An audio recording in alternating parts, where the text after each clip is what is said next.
System.windows.forms. Now we're getting into Windows application programming. Now, Windows Forms, this is a GUI toolkit, graphic user interface toolkit, and this is within .NET, just like web forms for the web. Now, System.windows.forms, these are the namespaces that have many types that allow you to build your desktop applications. That's just an example. You can do other things within the System.windows.forms, but for the priority, it's going to be desktop applications, Windows applications, presentation layer type work. Now, the raw Win32 primitives are hidden, and you can really concentrate on creating that excellent Windows application that you want to get out.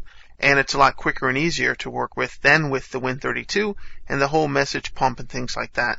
You can still have access to a message pump and do a lot of high-level details, a lot of low-level details, but you can, for the most part, do a lot of things just working with the type system that really hides things and makes things seem really easy. And there's a lot, but you'll get used to it as you move forward. Now, you're developing that presentation layer like I mentioned. You're interacting with ADO.NET, System.data, the XML, System.xml, streams, and other connectors. Let's talk about the core Windows form types. We have application, which we're going to talk a lot about. This is dealing with the starting and ending of your applications. It deals with processing messages and more. The application class can be quite deep. We're going to explore those in a couple of videos. Now, you also have a lot of GUI components, commonly called widgets.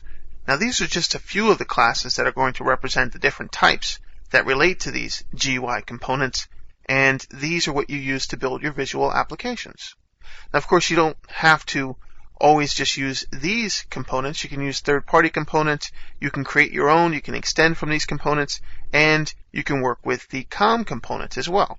But you can see we have buttons and checkboxes and combo boxes, data grids, group boxes, all different types of things that you're used to if you're working with programming, but a lot more if you're used to coming from a different language that doesn't support some things that Windows is doing. You have some extra goodies like status bars and splitters and toolbars and scroll bars. The form here, this is going to include the main form, and this is a type. So it's including the main window. You can work with modal and non-modal windows, for example. We'll talk about those as well. Dialog boxes, for example, and additional windows. We have standard, default, and common dialog boxes, or you can actually roll your own dialog boxes. You have a color dialog box, for example, file dialog box for getting that standard Windows file dialog box, controlling fonts and printing as well, even print previewing and more.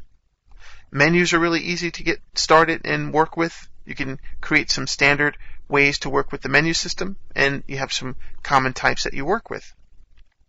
And also working with special utility types like clipboards, cursors, help, screen, the timer, which we're going to see, and tooltips as well.